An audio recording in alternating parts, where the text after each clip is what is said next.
That is a debate that I'm sure has just started.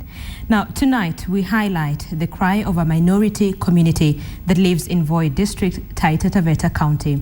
The hunter-gatherer community that numbers about 400 people depends on game meat and could be among the few bushman communities remaining in Kenya.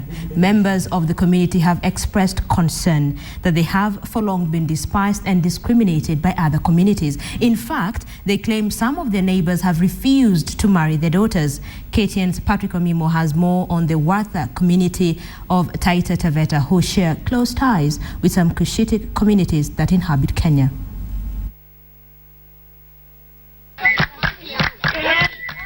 Song and dance, original pieces from their culture that they have refused to let go of. They are members of the Wartha community, one of the few remaining hunter-gatherer communities in Kenya. They live in Maungu village in Voi District. Hali yetu ilikuwa ni kukula nyama, kuua ndovu, kuua faru, kuua mbogo, kuua tiga, ndio chakula yetu. The Wartha are kind and loving, but hidden in these happy faces is a deep feeling of hopelessness and despair.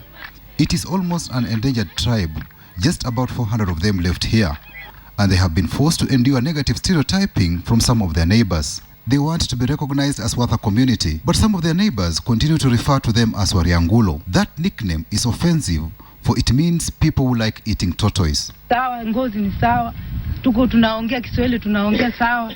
Sasa hiyo ndio inatuumiza sana kwa sababu wanatuambia sisi ni Wariangulo. Wakamba tunaelewana, Wagiriama tunaelewana, Waduruma tunaelewana. Lakini kuna kabila nyingine una uchokozi ya kichini chini. Sisi ni Wartha na sisi ni Cushites.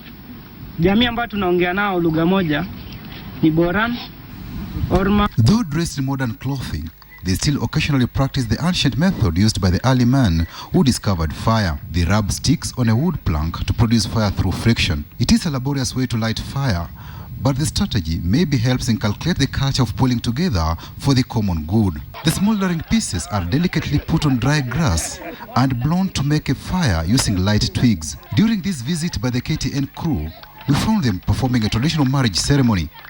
According to the community, the bridegroom is supposed to go and take his bride from her home before taking the parents who later hand over the girl to her would-be husband. But then, if we intend to marry one of their beauties, you will be required to light fire the traditional way.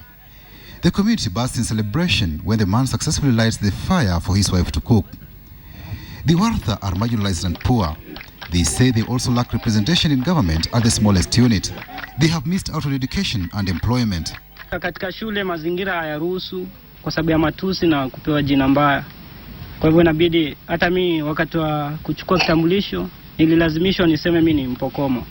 Zekana kama serikali au NGOs zijaribu kulenga hawa watu kwa upande wa kuwasaidia upande wa bursaries ili waweze kusoma. The community has appealed to the government to enact policies that will end discrimination and give the community more representation and participation in the decision-making process and bring them up to speed with other communities. Patrick Omimo, KTN, Saturday Night.